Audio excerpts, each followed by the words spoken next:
97.1 Forever! Mga kwento ng pag-ibig, kwento ng pag-asa, at mga kwento ng buhay dito sa Barangay Love Stories. Love Stories.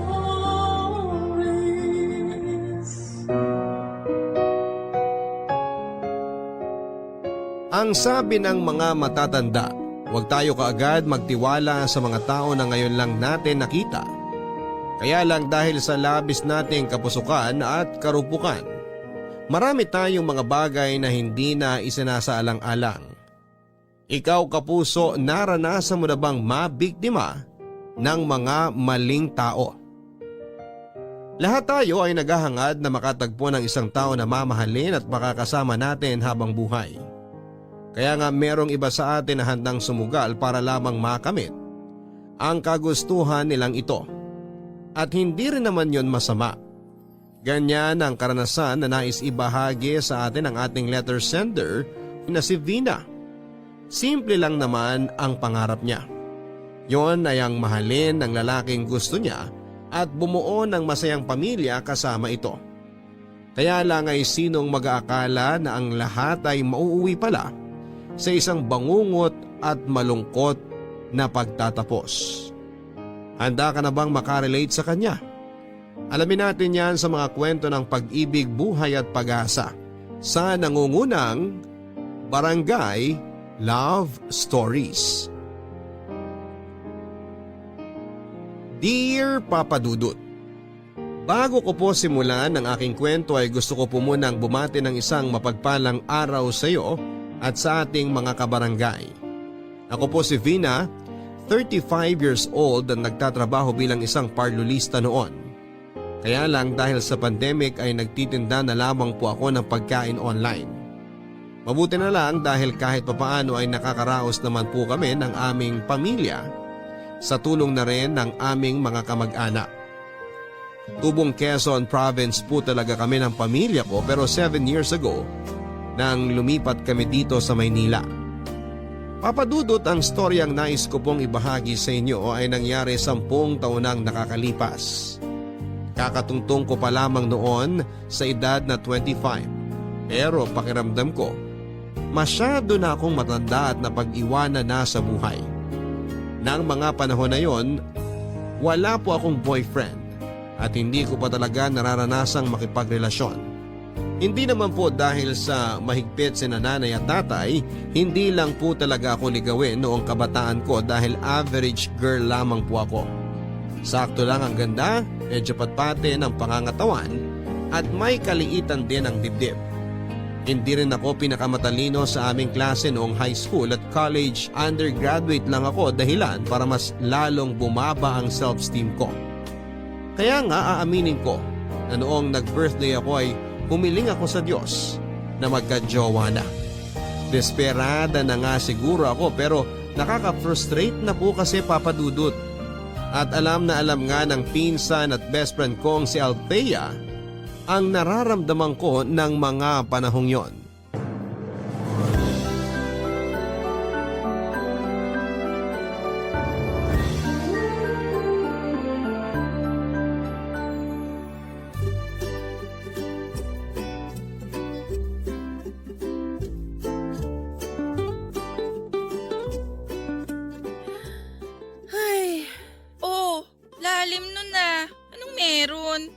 Nakaka-imbiyer na lang kasi tong picture nyo ni Larry sa photo album natin.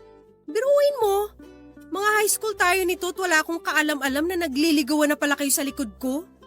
Ginawa nyo pa talaga akong third wheel dito eh. Sira! Hindi naman namin intensyon na gawin kang third wheel. Saka magbe-best friend naman tayo bago naging kami, di ba? Ibig sabihin, tayong tatlo na talaga noon ang sanggang dikit sa section natin. Oo, kaya lang nung naging kayo, naitsapwera na ako. Oy, hindi naman namin sinasadya na mapag-iwanan ka noon. Ikaw kasi, emutera ka rin. Niyaya ka naman namin na sumama sa mga gala namin tapos ayaw mo. Madalas mong dahilan may iba kang lakad. Pero yun pala, magsa-sound trip ka lang ng mga senti rito sa bahay. Naalala mo pa yon? Siyempre, ako pa ba? Sa ating dalawa, ikaw ang malilimutin. Natatandaan ko pa nga rin yung utang mo na hindi mo pa nababayaran nung college tayo. Hoy, anong utang? Di ko alam yan ha. Pero nakakatuwa lang dahil ang tagal niyo na rin ni Larry. At in fairness, going strong talaga kayo. Minsan alam mo, hindi ko mapigilang mainggit sa inyo kasi parang ang perfect nyo na. Buti ka pa, Insan. Nahanap mo na yung lalaki na para sa'yo talaga. O ayan ka na naman sa pagiging madrama mo.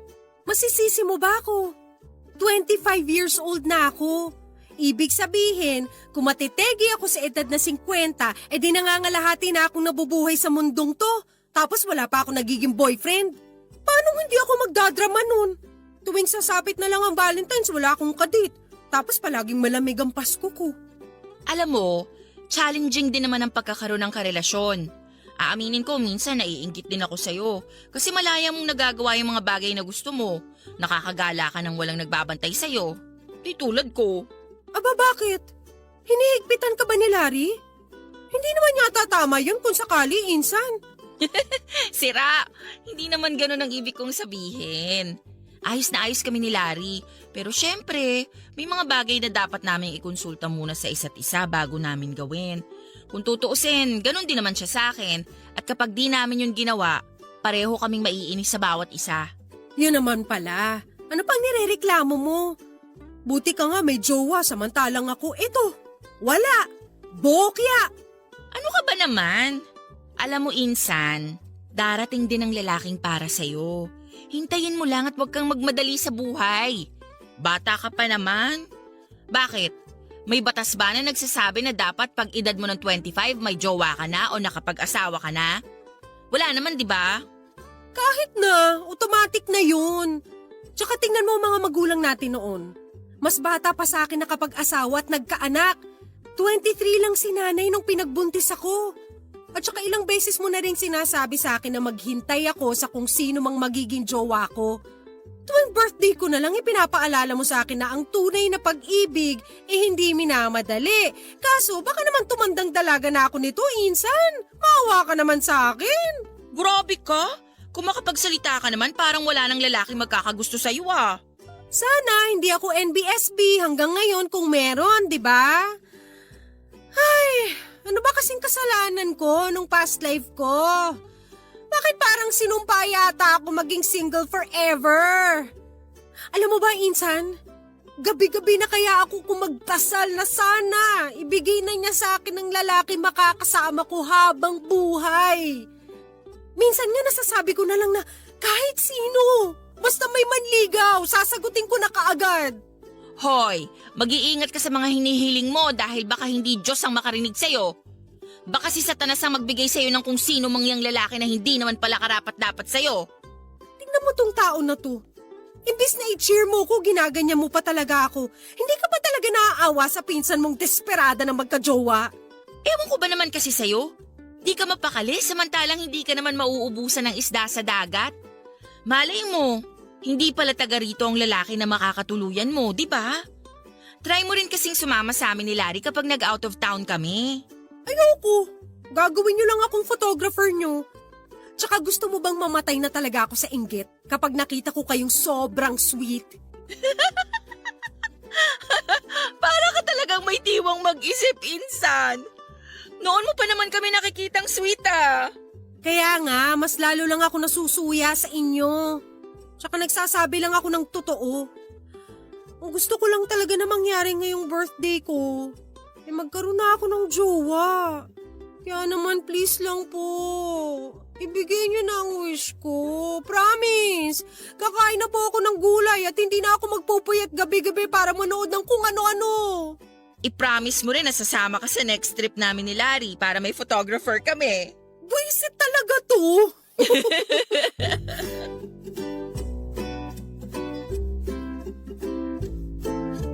Papadudot maraming beses ko nang narinig ang tungkol sa konsepto ng paghihintay. Na dumating ang tamang panahon kasabay noon ng tao na makakatuluyan mo.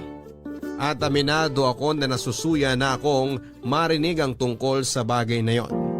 Oo, hindi ako naniniwala roon dahil kung totoo man yon, Sana kahit man lang paramdam sa hangin ng lalaking makakatuluyan ko ay naramdaman ko na. Kaso wala nga eh. Ni wala ring nagkakamali na manligaw sa akin. Kaya masisisi niyo ba ako kung maging desperada na ako? Bukod doon ay karamihan sa mga pinsan ko kasama na si Althea ay may mga karelasyon na at may asawa. Kaya nga lalo akong nakaramdam na parabang napag-iwanan ako. At dahil conscious ako sa itsura at marami rin akong sinubukan ng mga produktong pampaganda, may mga umi-effect naman kaso ay nananatili pa rin na walang pumapansin sa akin. Nang mga panahon na yon ay tinanggap ko na nga lang ang kapalaran ko na maging matandang dalaga hanggang isang araw ay hindi sinasadyang natamaan ako ng bola ng basketball na noon ay dinidribble ng isang lalaki na nakilala ko na lang sa pangalang Justin. Sa totoo lang, imbes na masaktan o magalit ay para akong nakakita ng anghel na buwaba sa langit sa katauhan nga ni Justin, Papa Dudut. Hindi niyo ako masisisi kung ma-love at first sight ako sa kanya dahil talaga namang napakagwapo niya. Matapos nga niya ako na tulungang makatayo sa bangketa kung saan ako nakasubsob nang matamaan ng bola ng basketball ay humingi rin kaagad siya ng paumanhin dahil sa mga nangyari. At kahit na papasok pa lang ako noon sa trabaho at napakalaking abala ng nangyari ay walang pagdadalawang isip ko pa rin siyang pinatawad. Marupok na kung marupok. Insan, nakikita mo ba yung gwapong lalaki na yun? Ha? Saan? Ayun! Bulag! Yung naka-blue na jersey. Oh, anong meron sa kanya? Teka, si Justin ba yon? Oo, si Justin nga! Kilala mo siya? Paano? Grabe, kung makatanong ka naman. Ngayon mo lang kasi nabanggit sa akin na magkakilala pala kayo. Kaya magkwento ka na bago pa uminit tong soft drink ko. Teka, sinabi ko ba na magkakilala kami? Pero kilala mo nga siya. Paano kayo nagkakilala? Natamaan kasi niya ako noon ng bola sa mukha tapos nasubsob ako sa bangketa. Seryoso? Oh, tapos? Ano nangyari? Ayun, nagsorry siya sa akin tapos pinatawad ko siya. Simula noon palagi ko na siyang sinusubaybayan. As in parang stalker? Stalker agad? Secret admirer naman. Yun na rin yun. Saka teka, huwag mong sabihin na love at first sight ka sa kanya, insan. Paano kung sabihin kong oo? Di nga. Naku, kung sakali man hindi yan maganda. Wait, what? Anong ibig mong sabihin na hindi maganda? Alam mo kasi, marami na akong naririnig tungkol sa lalaking yan. Kahit na hindi ko naman siya personal na kilala. Kwento-kwento lang din sa akin ni Larry na chick boy daw yan si Justin. May naging jowa na yan na kaibigan ng tropa ni Larry. Tapos nakipag-break din agad. Tapos sabi pa, parang damit lang din daw kung magpalit ng girlfriend niyang si Justin. Palibhasa may itsura kaya chick boy. Grabe naman kayo ni Larry. Malay naman natin na hindi lang talaga sila para sa isa't isa nung kaibigan ng tropa ng jowa mo. Naging ex-girlfriend din niya yung kaibigan naman ng katrabaho ko. Nakita ko pa nga sila noon nagpi-PDA habang sinusundo yung girl. May pagkamanyak din daw yan, insan. Kung ako sa'yo, wag mo siyang pag-iinteresan. Kaya ko pang pagpasensyahan yung sinasabi mong may pagka-chick boy si Justin pero yung paratangan mo siya ng manyak, ibang level na yun. Kung makapagsalita ka naman dyan, akala mo kung sino kang perpekto. Mukhang namamana mo na yata ang pagiging judgmental ni Larry ah. Teka, ba't ka naiinis? Dinadamay mo pa si Larry, wala namang ginagawa sa'yo yung tao. Saka bakit ganyan mo nalang ipagtanggol si Justin? Close ba kayo? Di naman, di ba? Hindi naman kailangan maging close para hindi ako magsalita para sa kanya. Ano ba kasing pinaglalaban mo, Vina? Ang gusto ko lang mangyari bawiin mo yung mga pinagsasasabi mo kay Justin. Naali na chick boy siya? Namanyak siya? Hindi. Hindi ko na siya kailangan makilala ng personal para di maniwala sa mga sinasabi ng ibang tao. Saka isipin mo, kung mabuti siyang tao, mabuti rin ang lalabas sa bibig ng ibang tao tungkol sa kanya. Sumusobra ka na talaga, Althea. Ayusin mo yung tabas ng dila mo ha dahil baka hindi kita matansya. Kahit na pinsang kita, papatulan talaga kita. Bakit perfect ka ba? Akala mo kung sino ka makapagsalita ng masama tungkol dun sa tao? Hoy, Vina! Wala ka sa lugar para magalit, ha? Dahil una sa lahat, hindi mo naman kilala yung Justin na yan. At pangalawa, para kang tanga na pinagtatanggol mo siya. Alam mo, panira ka ng araw eh. Diyan ka na nga. Sama kayo ng manyak na Justin na yan. Tignan mo to. Siya pa talaga may ganang mag-walk out. Althea!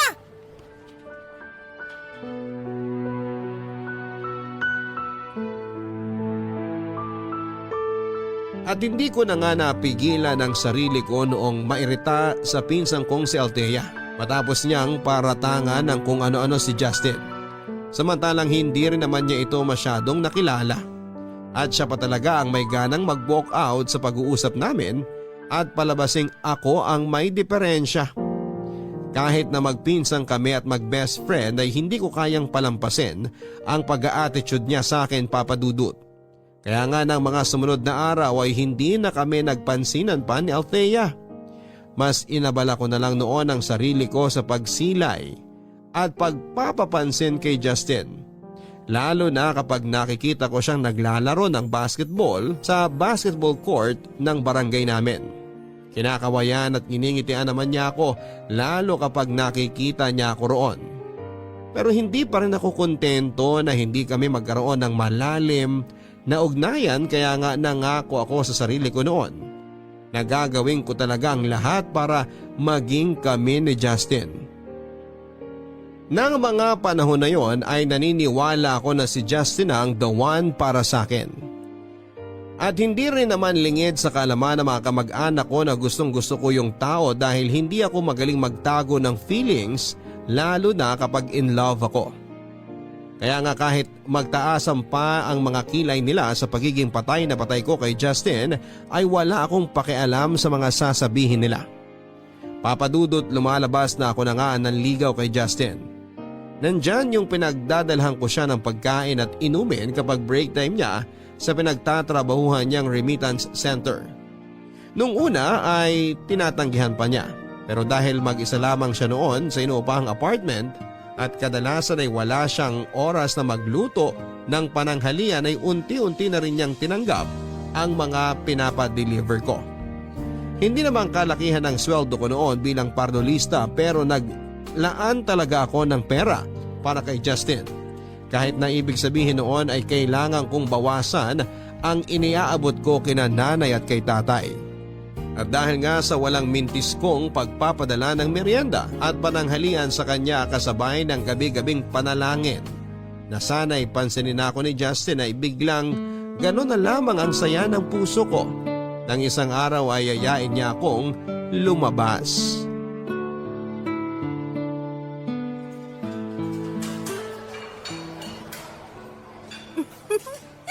Grabe, Justin. Nag-abala ka pa talaga na dito tayo sa fast food kumain. Alam mo naman na kahit sa turo-turo lang ayos na ako. Hindi naman ako maselan. Pero thank you ha. Na-appreciate ko talaga tong effort mo. Ano ka ba? Wala yun. Tsaka kung tutuusin, sa araw-araw na pagpapadala mo sa akin ng pagkain, kulang pa tong libre ko sa'yo dito sa fast food. Kusang loob ko namang pinadala yung mga pagkain na yun. Kaya hindi mo kailangan ma-pressure. Pero bakit mo ba kasi ginagawa yun? Alam mo, natutuwa talaga ako sa'yo. Ang totoo kasi niyan, Vina, wala pang babaeng gumawa sa akin ng katulad ng ginagawa mo. Kaya medyo naninibago ako. Ikaw naman, huwag ka mag-alala, gets ko. Tungkol naman dun sa tanong mo, hindi pa ba halata na may gusto ko sa'yo? Ha? Talaga? Kung ganun, dapat pala lalo ako matuwa kasi nagkagusto ang isang gaya mo sa tulad ko. Oh, bakit naman hindi ako magkakagusto sa isang tulad mo? Mabait ka naman, masaya kasama. Kaya hindi talaga malabo na magkagusto ang kahit na sino sa'yo, no? Masyado mo naman pinapalaki yung ulo ko dahil sa mga papuri mo. Pero seryoso, thank you ha. Kasi hindi mo ko inusgahan. Hindi ka nagalit sa akin noong natamaan kita ng bola ng basketball. Kung ibang tao yon, sigurado baka pinabarangay na ako. Sobra naman sila. Alam mo, natutuwa ako sa'yo kasi napaka-honest mo sa feelings mo. Di rin ako magugulat kung isang araw, lumalim na rin tong pagkagusto ko sa'yo. Talaga? Gusto mo rin ako, Justin? Oo! Hindi naman malabong mangyari yun kasi mabait ka rin. Masaya ka rin kasama tapos masarap ka pa magluto. Palagi ko nga ibinibida sa mga katrabaho ko yung mga pagkain na pinapadala mo. At kitang-kita ko kung paano sila maglaway sa inggit. Grabe, ang swerte ko sa'yo, Vina. Mas maswerte ako sa'yo. Walang gabi na hindi ako nagpasalamat sa Diyos dahil tinamaan mo ko noon ng bola nang mapadaan ako sa basketball court. Siguro tinakda talaga na matamaan ako ng bola sa mukha. Kasi kung hindi dahil doon, hindi tayo magkakakilala. Talaga? Mukha kumpiyansa ka ah. Oo naman. Bakit hindi? Ikaw ba? Di ba sabi mo, swerte ka nang magkakilala tayo? Tapos pareho rin naman natin gustong isa't isa. Kumbaga, pasok na pasok din ang mga personality natin. Sige nga, sabihin mo sa akin kung aksidente pa ba ang nangyaring pagkakakilala natin? Sige na, sige na. Naniniwala na ako na sinadya nga ng pagkakataon na magkita tayo nung araw na yon. Noon ko lang ulit kasi naramdaman na maging masaya nung dumating ka sa buhay ko, Vina. Wala biro, para akong bata na na-inlove ulit. Sigurado akong alam mo na kung anong tingin sa akin ng mga tropa ko, di ba? Tingin na ano? Nababaero ka? Oo, pero ang totoo niyan, matagal-tagal na rin kasi nung huli akong ma-inlove ng totoo. Lahat naman ng mga babae nagdaan sa buhay ko hindi naman pang seryosohan. Para kasi sa akin, hindi ko pa nahahanap yung babae na mamahalin ko talaga ng todo. Masasabi ko na mukhang nasa harapan ko na siya ngayon. At ikaw yon, Vina. Ewan ko sa'yo. Alam mo ang landi mo ha. Ganyan ka ba sa mga babae mo? Maniwala ka't sa hindi, sa'yo lang ako ganito. Saka wala na ako mga babae. Tumigil na ako sa ganyan. Nakakasawa rin pala. Darating talaga sa punto ng buhay natin na bigla tayo magbabago for the better. Kahit meron tayong di magandang nagawa sa nakaraan natin, basta desidido tayong ayusin ang takbo ng buhay natin, ayos na yun. Yun din naman ang nakikita ko sa'yo, Justin. Kaya nga hindi kita hinusgahan sa kabila ng mga narinig ko sa mga tao tungkol sa pagiging babaero mo eh. Dati, pero hindi na ngayon. Hindi ko na rin siguro mabubura ang tingin nila na yun kasi tignan mo naman ang mukhang to. Ang gwapo, di ba? Kung sa bagay may punto ka, gwapo nga.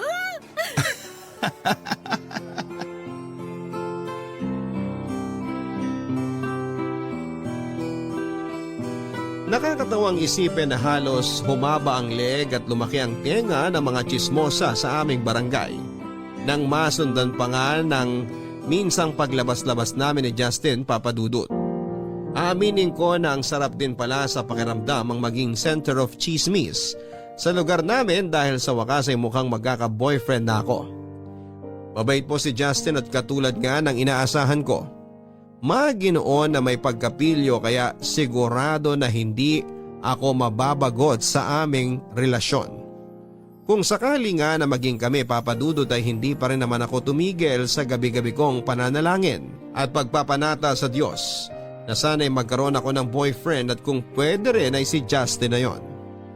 Noon ngang may progress na ang aming pagkakaibigan ay nagsimula na rin akong mawala ng panahon sa ibang tao. Lalong-lalo na sa aking pamilya. Hindi pa rin kami nag-uusap ni Althea simula nang buwisitin niya ako kaya nga laking gulat ko. Nang isang araw ay kinain na niya ang pride niya at bigla na lang siyang nakipag-usap sa akin.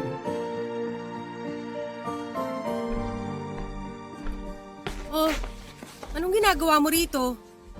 Pumunta ka ba rito para mag-sorry sa mga masasamang sinabi mo tungkol kay Justin? Nagpunta ako rito para ihatid tong adobo na pinabibigay ni nanay sa inyo. At hindi ako magsusorry sa mga sinabi ko tungkol sa lalaking yon. Aba hanggang ngayon ba naman? Pinangangatawanan mo pa rin ang mga bintang mo dun sa tao? Wala ka ba talagang hiya? Masyado ko ng judgmental. Ikaw, di ka na rin ba nahihiya sa sarili mo? Balita ko, todo effort ka pa raw sa panliligaw mo dun sa babaerong yon. Bumaliktad na talaga ang mundo. Lina, ganyan ka ba ka-desperada? Desperada na kung desperada, wala akong pake. Tsaka hindi ko gets kung bakit ang init-init ng dugo mo kay Justin samantalang wala naman siyang atraso sa'yo. Sabihin mo nga sa akin, ano ba talagang pinuputok ng butsi mo? Single naman si Justin at walang sabit.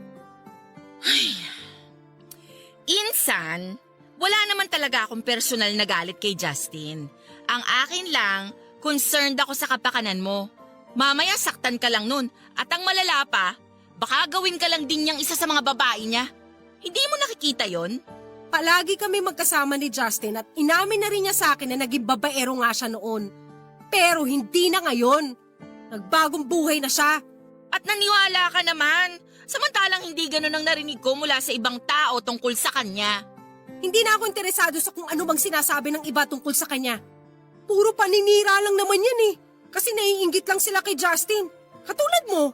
Kunwari galit-galitan ka sa kanya pero ang totoo, inggit ka lang sa akin. Anong sinabi mo? Naiinggit ako? Bakit ako naiinggit sa'yo? Kasi hindi na sweet ang boyfriend mo sa'yo.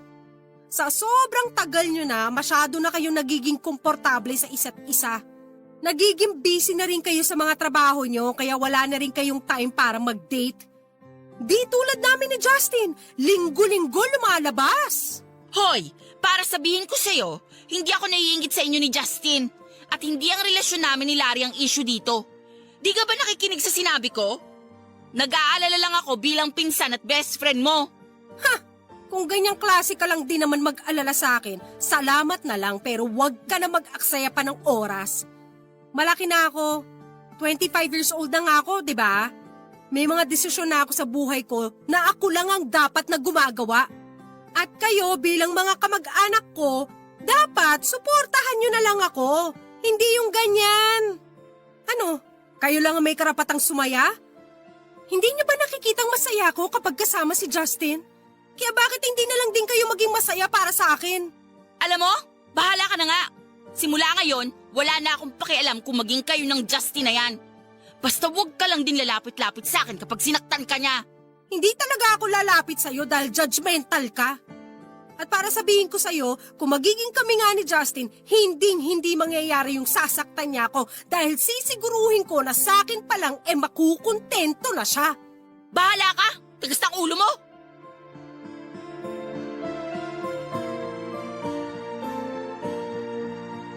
Papa Dudut, hindi ko po maintindihan kung saan ang galing ang ganong kabigat na damdamin ni Althea para kay Justin. Kung makapagsalita siya, akala mo ay kung sino siyang perpekto. Oo sige, aaminin na natin na meron ngang mga naging ex-girlfriend si Justin. Pero wala na akong pakialam sa mga issue nila dahil past is past. At kung magiging kami nga ni Justin, sisiguraduhin ko na hindi matutulad sa mga babaeng nakarelasyon niya ang magiging pagsasama namin. Sabihin na natin na mas naging matigas nga ang puso ko noon para kay Althea. At sa iba pa naming kamag-anak na panay ang pakikialam sa buhay ko. At sa pagkakagusto ko kay Justin, Papa Dudut. Kaya nga hindi ko na rin sila noon masyadong iniintindi dahil para sa akin ay ginagawa lang nila ang pakikisawsaw sa buhay ko dahil inggit lang sila. Oo, masayang maranasan na pagchismisan ng iba pero nakakapuno rin pala kapag hindi maganda ang mga sinasabi nila. Lahat ng yon ay nababanggit ko na rin kay Justin, Papa Dudut. At doon ko naramdaman na mas lumalim na nga ang aming pagkakaibigan. Kay Justin na nga umikot ang buong panahon, oras at atensyon ko, Papa Dudut. Sa loob ng isang buwan naming pagkakaibigan ay walang oras na hindi ako naging masaya. Ipinagpapasalamat ko talaga ang araw, Papa Dudut, na naglakas loob ako noon na kausapin siya. Kaya nga nang isang gabi bago kami mag-good night sa isa't isa ay tinanong ako ni Justin kung pwedeng maging kami. Bagay na hindi ko na pinag-isipan pa noon ng maraming beses dahil kaagad na nga akong pumayag na makipag-on sa kanya, Papa Dudut. Sa totoo lang, kahit napatay ako kay Justin, yun pa lang din ang unang beses ko na makikipagrelasyon. Kaya inamin ko talaga sa kanya na nag-aalala ko. Pero ang lahat ng yon ay nawala nang sabihin ni Justin na walang kaso kung siya pa lang ang naging boyfriend ko. Ang saya-saya sa pakiramdam, Papa Dudut, nang sa wakas ay nahanap ko na nga ang lalaking itinadhana para sa akin. Kahit na sabihin ng iba na wala akong delikadesa sa katawan ay hindi ko na yon masyadong pinagtuunan pa ng pansin. Dahil nga ang nararamdaman ko na lang na mga panahong yon ay labis na kaligayahan. Papadudod halos 2 linggo pa lang kaming mag-on-on ni Justin nang unti-unti ko ngang madiskubre ang pag-uugali niya. May pagka-liberated pala siyang lalaki, normal sa kanya ang PDA o public display of affection. Lalo na nang maging kami. Katwiran niya ganun daw siyang maglambing. Bagay na hinayaan ko na lamang bagaman aminado ako na nahihiya ako kapag hinahalikan niya ako o niyayakap sa harap ng mga tropa niya. Minsan na rin kasi kami noong tinukso ng mga best friend niya. Pero imbes na tumigil ay lalo lamang siyang dumikit na tila higad papadudot.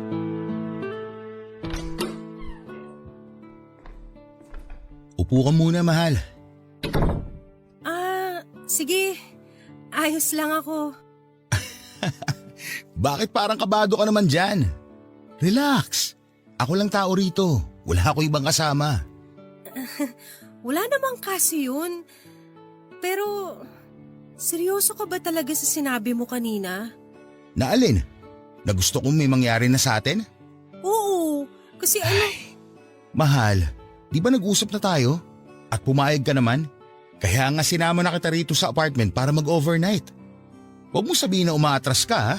Hindi naman ako umaatras. Kung ganun, anong problema mo? Bakit parang alangan ka pa rin? Ano kasi, wag ka sanang madidisappoint pero first time ko kasi. Kaya wala pa talaga akong idea sa gagawin natin. Kaya hindi ko mapigilang mag-alala. Sus, ikaw talaga. Huminahon ka lang kasi. Saka hindi naman kita pababayaan along the way. Kaya nga ako nandito para i-guide ka, di ba? Hindi ba nakakahiya na sa edad kong to wala pa akong experience sa sex? Para sa akin, hindi naman. Saka natutuwa nga ako dahil ako magiging una mo. Basta, promise mo sa akin na hindi mo ako papabayaan pagkatapos ha. Isa pa kasi sa kinatatakot ko, baka iwanan mo ako kapag may nangyari na sa atin, Justin. Ano? Saan naman ang galing yan? At saan naman ako pupunta kung sakali? Aba, malay ko. Basta, masisisi mo ba ako kung mapraning ako ng ganito? Masyadong mabilis ang mga pangyayari eh. Ito nga ang pagpayag ko na makipag-sex sa'yo, masyado atang mabilis din eh. Akala ko ba mahal mo ako? Oo, mahal nga kita kaso… Kaso ano? Vina, pinapainit mo naman ang ulo ko eh. Pumapayag ka lang ba kanina para paasahin ako? Hindi naman sa ganun, Justin. Payag talaga ako. Kung payag ka, wala ka na dapat marami sinasabi dyan. Saka diba, sabi ko naman sa'yo ako na ang bahala. Kaya nga hindi mo na kailangan kabahan pa dyan. Baka nga pagkatapos ng gabing to hanap-hanapin mo yung experience eh. Siguro nga, tama ka. Mahal, magtiwala ka sa akin, okay? Hindi kita pababayaan. Sisiguruhin ko na mag-e-enjoy ka ngayong gabi. Ituturing kita na parang Diyosa. Sasambahin pa kita kung gusto mo. Luluhuran kita. Kailangan mo pa ba talagang sabihin yan? Oo, pampakondisyon din yun. So ano, tara. Maligo muna tayo tapos umpisa na rin natin doon sa CR. Mahal na ba? May kiliti ako dyan. Ngayon alam ko na kung nasa ang kiliti mo.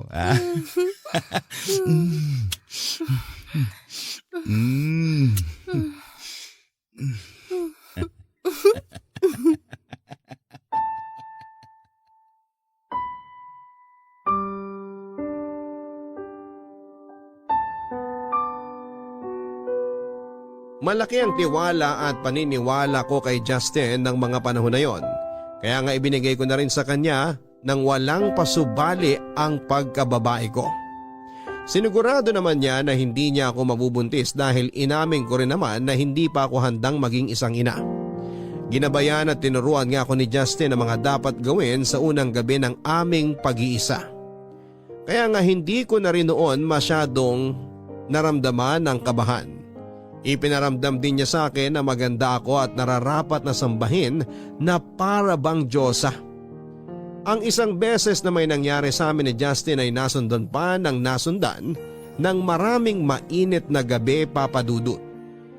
Mas naging confident naman ako noon sa sarili ko dahil may mga maituturing na akong karanasan sa mga bagay na pinapangarap ko lang noong wala pa sa buhay ko si Justin. Kaya lang, Papa Dudut, mas naging demanding naman ang boyfriend ko. Nandyan yung kahit may period ako ay gusto niyang makipagtalik sa akin. Palagi rin siyang nagagalit o nagtatampo kapag hindi siya pinagbibigyan tuwing pagod ako o nag-overtime sa trabaho. Nang huling beses nga na may mangyari sa amin ay masyado naman siyang magaspang makitungo sa akin, kaya nilagnat talaga ako noon. Hindi naman niya ako pinipilit kapag ayaw ko. Pero meron siyang paraan para konsensyahin ako, Papa Dudut, na pagbigyan ng pagiging hayok niya.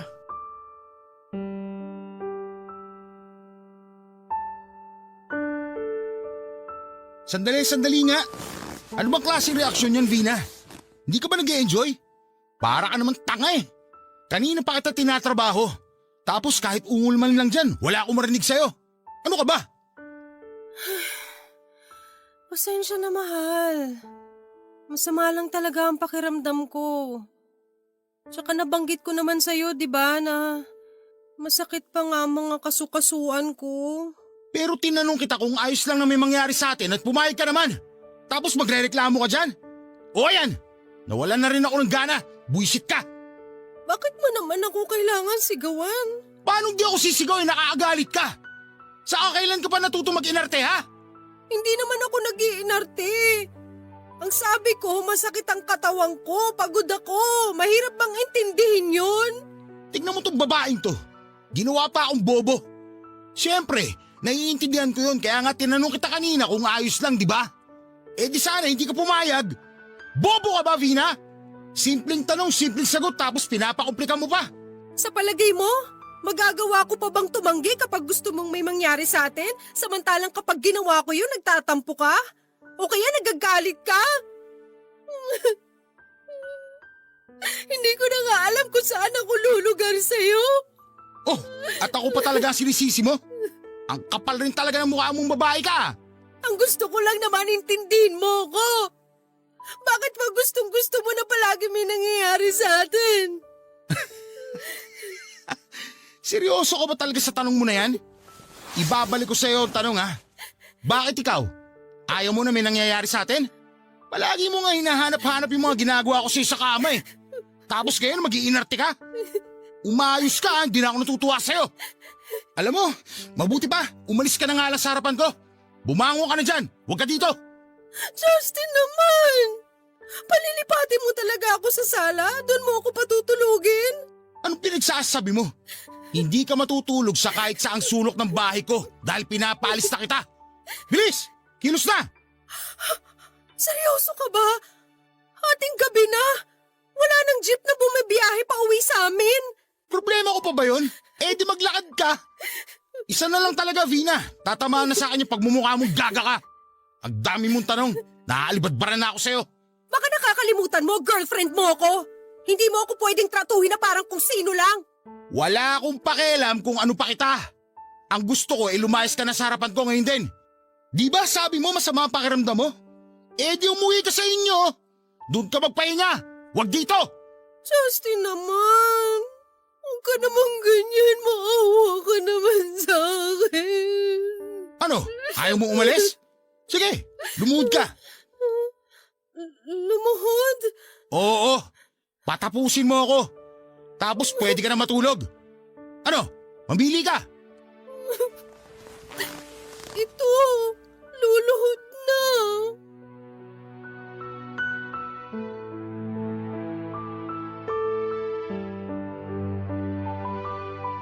Hindi ko naman sinasadya na madismaya sa akin si Justin ang gabing yon pero wala talaga ako sa mood.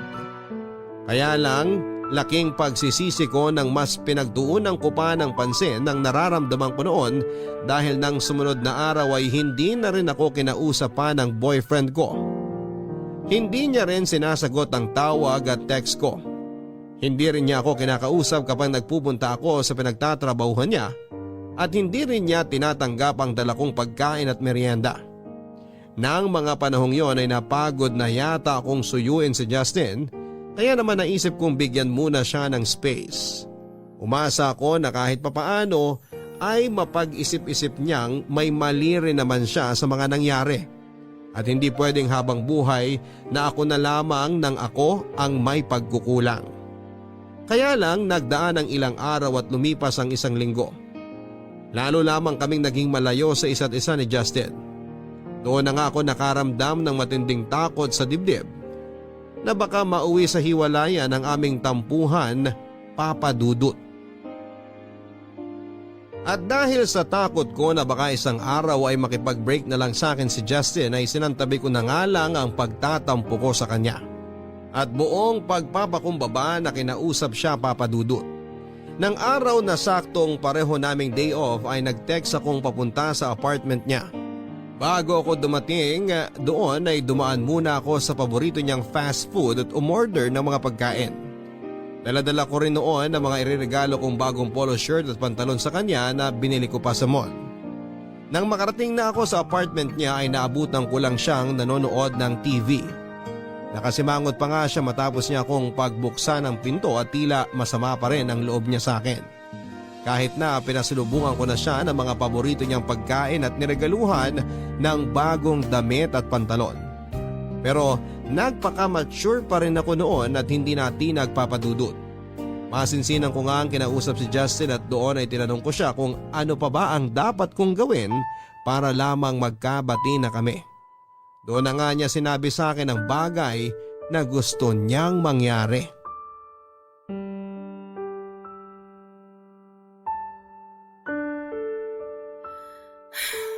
Mahal, hindi mo pa rin ba ako kakausapin? Kanina pa ako salita ng salita rito. Hindi mo rin pinapansin mga pasalubong ko sa'yo. Pwede ba? Naiirita ako sa boses at pagmumukha mo. Dapat talaga hindi na kita pinapasok dito sa bahay. Panira ka ng araw. Saka ano ba akala mo? Madadala mo ako sa pagbibigay ng pasalubong, ganon? Anong palagay mo sa akin, bata? Hindi naman sa ganun. Anong hindi naman sa ganon? Oh, anong ibig sabihin ng mga dala mong yan? Di ba, ilang araw mo rin ako hindi kinibo? Tapos bigla ka nalang susulpot ngayon dito at magbibigay ng kung ano-ano. Ikaw ang hindi sumasagot sa mga text at tawag ko. Kaya nga naisip ko na bigyan ka ng space para makapag-isip-isip. Ako rin nag-isip. At narealize ko na hindi ko pala kaya yung ganito na magkaaway tayo. Kaya nga nilakasan ko na talaga ang loob ko na pumunta rito sa bahay mo eh. Hindi raw kaya. Sus! Ang dami mo pa sinasabi. Nagsasabi ako ng totoo. Mahal na mahal kita. At kapag nawala ka sigurado, masisiraan ako ng ulo. Kaya nga kahit ano, handa akong gawin, magkabati lang tayo. Please, Justin, wag mo naman akong tiisin. Talaga? Kahit ano? Oo, kung gusto mo may mangyari sa atin ngayon, sige, ayos lang. Hindi na rin naman masama ang pakiramdam ko eh, kaya sigurado makakailang rounds na tayo. Kaya lang mahal, may gusto sana akong subukan. Ha? Gustong subukan? Oo. Di ba sinabi mo sa akin na gagawin mo kahit ano para magkaayos lang tayo? Ito na yun, mahal. Gusto kong gawin mo ang sasabihin ko. Ano ba kasi yun? Parang bigla mo naman akong pinakaba. Magtiwala ka lang sa akin. Alam mo naman na hindi ko magagawang ipahama ka, hindi ba? Oo, kaso sabihin mo na yung gusto mo mangyari para naman matapos na tong kaba ko. Okay, sige. Kilala mo naman yung mga tropa kong sina Brian at Chris, di ba? Bukod sa pagiging mag-best friends naming tatlo, kababata ko rin sila. Kaya naman kilalang kilala namin ang isa't isa. Alam ko yan, mahal. Kitang-kita ko naman na sobrang close nyo kapag magkakasama kayo eh. Pero bakit ba sila napasok sa usapan natin? Tapos sabi mo, ayos lang naman sa'yo na may mangyari sa atin dahil okay na ang pakiramdam mo. Vina, mahal. Gusto ko sanang subukan na kasama natin sila. Ha? Ano ka mo? Gusto mo may mangyari sa ating apat? Parang gano'n na nga. Pero sa umpisa, Papanoorin ko lang muna kayong tatlo.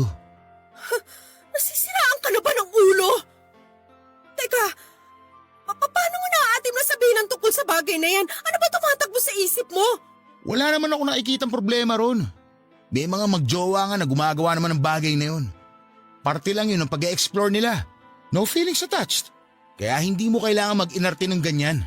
Bakit? Ano bang palagay mo sa ating dalawa, mga explorer? Parang gago naman yung tanong mo. Alam mo yung makitid mong isip talaga ang dahilan eh. Kung bakit ang boring ng sex life natin. Akala ko ba handa ang gawin ng lahat para lang magkabati tayo? So bakit para bumabaligtad ka? Oo, handa akong gawin lahat para sa'yo pero hindi ko naman akalain na yan ang hihilingin mo. Hindi man lang ba tumindig ang balahibo mo sa gusto mo mangyari? Ako? Na girlfriend mo? Hayaan mo lang nagalawin ng mga tropa mo? Sa harapan mo? Justin naman! Mangilabot ka nga! Hindi ka ba naikinig sa sinabi ko kanina? Hindi ko lang sila basta tropa. Kababata ako rin sila. Halos kapatid na ang turing namin sa isa't isa. Tsaka akala ko ba mahal mo ako? Hindi mo naman yata talaga ako mahal, Vina eh. Sinungaling ka. Wala ka talagang gustong gawin para umayos ulit ang relasyon natin. Justin naman! Madali akong kausap. Kung ayaw mo, bukas ang pintuan. Dalhin mo na rin itong mga lecheng pasalubong mo. Hindi mo ako mauutos sa mga ganyan. Buisit! Sinasayang mo oras ko. Umalis ka na!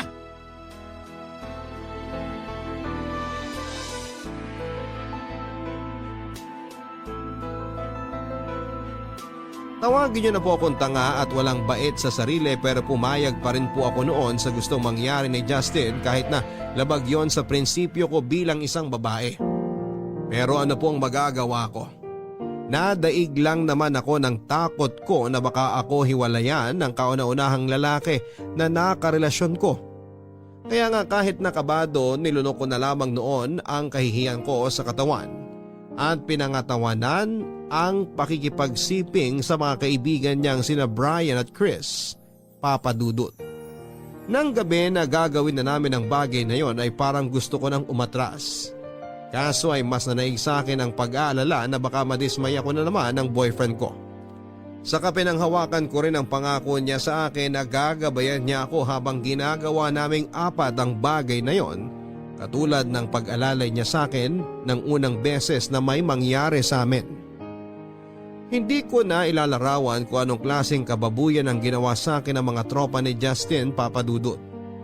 Pero kitang-kita ko naman sa mukha niya na nasisiyahan siya kaya kahit na hindi ko na kaya ay pinilit ko pa rin ang sarili ko na sundin anuman ang inuutos nilang gawin.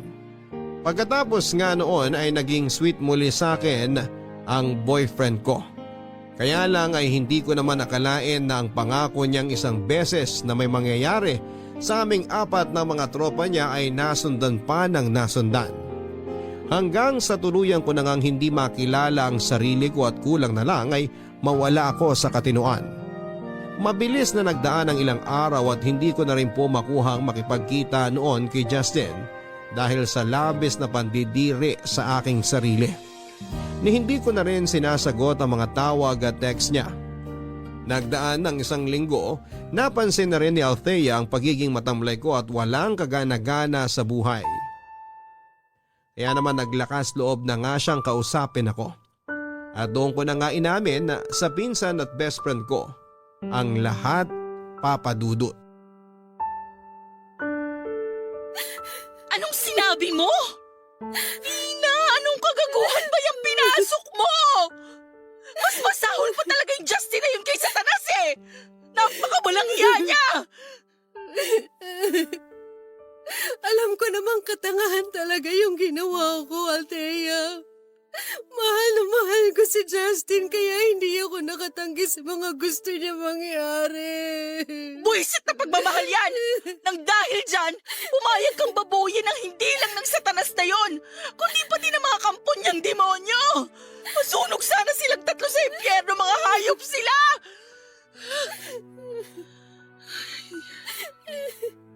Halika nga rito. Sige lang. Yakapin mo lang ako ng mahigpit. Akala ko kasi isang beses lang kaya pumayag ako. Nagtiwala ako kay Justin at kitang-kita ko naman yung sinseridad sa mga mata niya. Sa katunayan, naging maayos na nga ulit kami pagkatapos nun. Kaso hindi pa rin siya nakontento. Nasundan ng mga hirit niya. At kahit ayaw ko, pinipilit pa rin niya ako. Pinagbantaan pa nga niya ako na masasaktan daw ako kapag hindi ko siya pinagbigyan ulit. Insan, pakiramdam ko ang dumi-dumi kong babae. Lalo na nung kinukunan ni Justin ng video habang pinababoy ako ng mga tropa niya.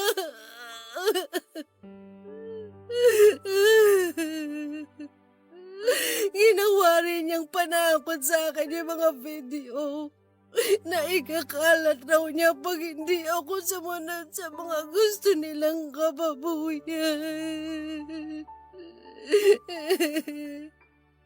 Kaya halos sumiwalay ng kaluluwa ko sa katawan ko sa takot. Walang hiya talaga. Oo, basta pang tarantadong yun, akala mo walang atraso sa'yo. Tama nga talaga ang hinala ko at ang mga chismis na kumakalat sa paligid tungkol sa Justin na yun. Ilang babae na kaya ang nauto niya ng dahil sa pagiging manyak niya. Naku, nakakagigil talaga, insan. Alam ko naman kung gaano ko katanga dahil hindi ako naniwala at nakinig sa'yo, insan. Kung tutuusin, kasalanan ko rin naman to eh. Kaya siguro ito na rin ang parusa ko. Hoy, baliw! Ano bang parusang pinagsasabi mo? Wala kang kasalanan dito. Ang satanas na si Justin at ang mga tropa niyang demonyo ang dapat sisihin dito. Naiintindihan ko naman na nagmahal ka lang. Alam mo, noong nagkatampuhan tayo, na-realize ko na may kasalanan din ako kasi naging mapanghusga ako masyado. Hindi rin maganda ang dating ng pakikipag-usap ko sa iyo noon. Kaya may dahilan ka naman para magalit talaga sa akin. Napagsabihan na rin naman ako ni Larry na sana mas inunawa kita at mas pumili ako ng magagandang salita dahil nga matatanda na tayo. Kaya nga pasensya ka na sa lahat ng mga masasakit na bagay na sinabi ko sa iyo noon na. Wala na yon, insan. Kahit na hindi kita kinakausap ng mga panahong yon, kinalimutan ko na ang naging alitan natin. Kasi matapos ga ang lahat ng nangyari sa amin ni Justin, naisip ko na tama ka naman pala. Na-concerned ka lang sa akin noon kaya mo nasabi mga bagay na yun. Na minasama akong lahat yun dahil nagpabulag ako sa nararamdaman kong pagmamahal sa maling tao. Naging mapusok ako. Naging makitid ang pag-intindi at pagtimbang ko sa mga bagay-bagay dahil nadaig ako ng pesting pagmamahal ko kay Justin. Kaya nga ngayon nagsisisi na ako dahil sa mga nangyayari sa akin. Hindi pa naman huli ang lahat. Pwede pa naman nating kasuhan ng mga gagong yun. Kailangan nilang makulong sa bilangguan dahil sa mga kademonyohan nila. Pero paano? Sabi mo binabantaan ka ni Justin na ikakalat ang mga video niya kapag hindi ka pumayag sa gusto niya, di ba? Paano niya sinabi sa'yo yun? Verbal ba o sa text? Pareho. Mabuti na lang naisipan kong i-screenshot at isend sa isang FB account ko lahat ng mga yon para lang sana may kopya ako.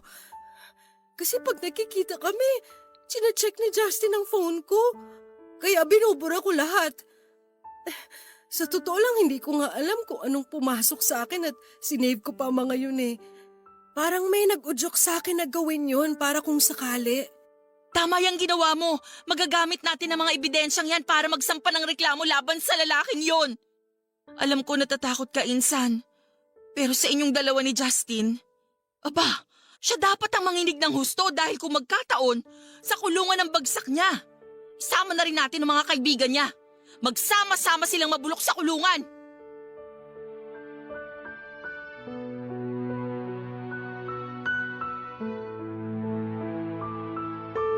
Papadudot, masakit sa akin na makita ang galit na expression sa mukha ni Justin matapos nga siya noong arestuhin ng mga pulis nang magsampa kami ng reklamo laban sa kanya at sa mga kaibigan niya.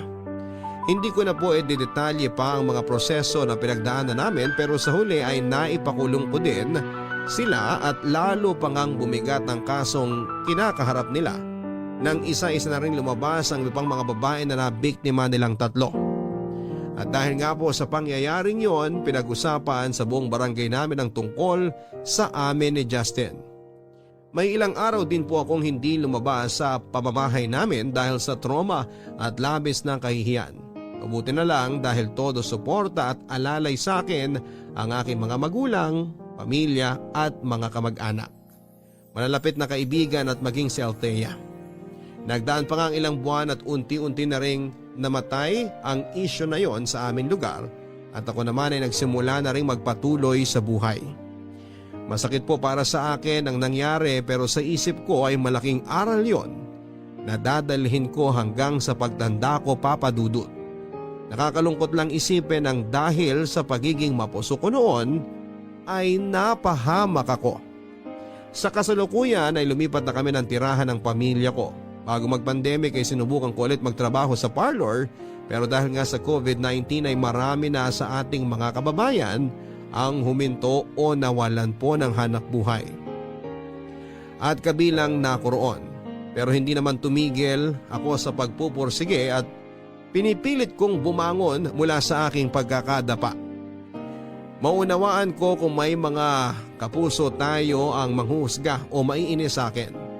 Pero sana kahit papaano ay meron pa rin kayong na-realize mula sa mga pinagdaanan ko.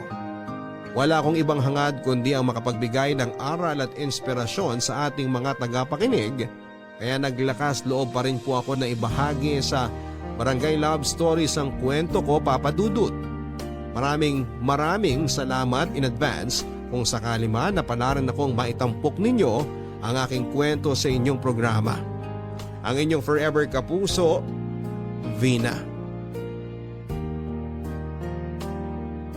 Mga kabarangay, lahat tayo ay nagkakamali sa buhay natin dahil wala sa atin ang ipinanganak na perpekto.